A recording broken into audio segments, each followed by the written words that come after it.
All right, welcome in the booth. I'm Joel Klatt. Big win for Penn State here in West Lafayette against Purdue. This Penn State team was gutsy tonight because it looked like they were headed for a defeat, in particular late when they throw a big interception. But let's go through it all here from the start. Let's start with Penn State. Okay, this is a team that desperately needed to win this game. You look at the last couple of years, that's a 500 team. And they like to think that they recruit and they've got the athletes to be at the upper echelon of the Big Ten Conference and compete for a division championship and maybe a Big Ten championship.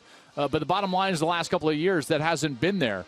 They do feel like, though, they are the 5-0 team from early last year that was fourth in the country before the injuries derailed their season. So that's why this was so important. They're facing a 9-win team from a year ago on the road on a weeknight in a tough environment, and it was going to be tough. Purdue has their quarterback back.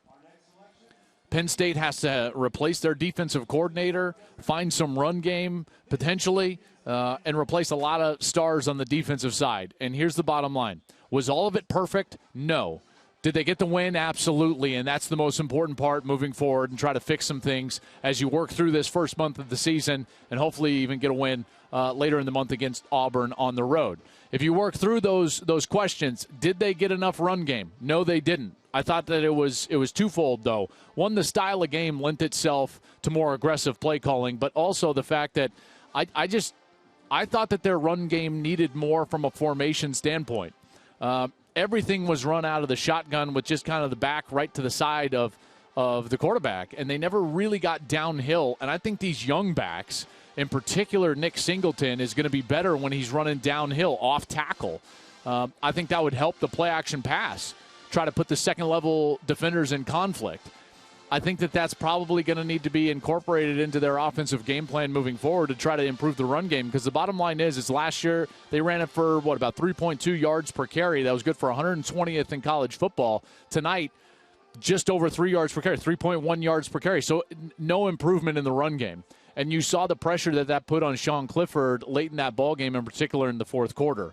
The defense, I thought the defense made a lot of plays. They were a little bit more aggressive than they have been in years past, but they were able to play aggressive on the outside, get away with some grabbing there at the end, and make plays and get some of those balls batted down, in particular on the last two series. So they made the plays necessary. The defense, I thought, showed out pretty well. They need more pass rush than what they got. Chop Robinson showed up right at the end there on the last snap of the game. He got in there, and we'll see if Adisa Isaac can provide something in pass rush after he came off of injury where he missed the season a year ago. So that's the defense, and that's the Penn State side. I'll end with Sean Clifford. Penn State fans, you know, you have a strained relationship with Sean Clifford. He even admits it to me during the course of the week. And yet, you know, you see the sheer grittiness of this kid. And he's still a kid. I don't care if he's 24. He's still a kid. And this young man went out there, and in particular after the interception, that looks like a back-breaking interception that he throws. Pick six, goes the other way. Purdue takes the lead, and he just comes back, and he executes the best drive of the game late when he needed it most. 6 of 7 for 72 yards and a touchdown. That was a great performance from Sean Clifford. Penn State fans hope that they get the better version of him every single week, and they've got to improve their run game. The offensive line, by the way, did not show any better than what they have been in the last couple of years. So that's an area of concern. If I'm a Penn State fan coming off of this win, I'm elated with a victory on the road against a 9-win Purdue team, and I'm very concerned moving forward with the offensive line and the run game for that to get fixed. On the other side, for Purdue, really, folks, it comes down to one thing. I thought that they mismanaged the end of the game. The last 6.5 minutes I thought were totally mismanaged by Purdue. They need to be able to take more clock away from the opposition there with the ball with an experienced quarterback. They got like 3 first downs on their second-to-last series and only took 90 seconds off the clock.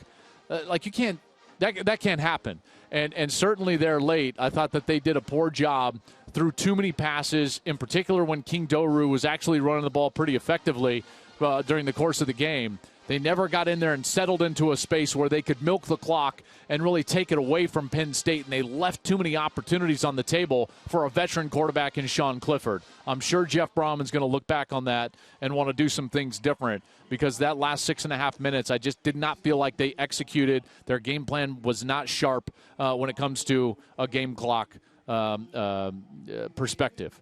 So that's going to do it here from Purdue. That was a great game. 7 lead changes, great plays at the end. Excellent college football environment, and we're back, folks. We're back home in college football. I'm so glad to be back with you as we now embark on this next season of college football. Next week, Texas, Alabama. We'll be there. Big Noon Saturday. I'm Joel Klatt. This has been In the Booth. Have a great night.